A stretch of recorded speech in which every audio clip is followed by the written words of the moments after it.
क्या चाहिए? चप्पल मिल जाएगा? मिल जाएगा भाई, अंदर आइए।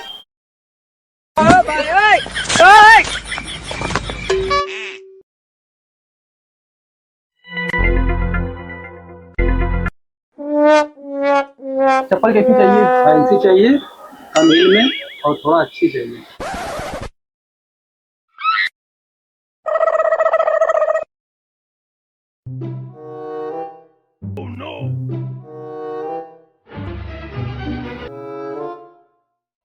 देखिए ये जूती है।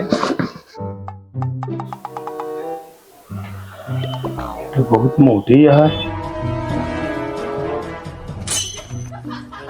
अरे यार, ये अपन औरत खातिर पहना है कि अपन खातिर पहना है यार, समझ में ना आवत है।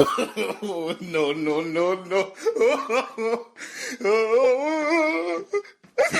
कीमत तो हील है। और कुछ दिखाओ भैया। अरे भाई, कितनी सैंडल दिखाई? टाइप का किस टाइप का चाहिए? अरे अच्छी मजबूत चाहिए भैया। अरे मजबूत है भैया, ये सब लेंगे तो। और मेहरारू तू कहते बार बार ना ही करते यार।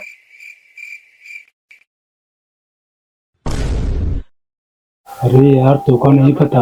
अरे यार जनता नहीं, इसलिए हल्की चप्पल ले रहे थे रुई तरह। वही चप्पलिया पहन लो करा थे, वही से हमको मरबो करा थे।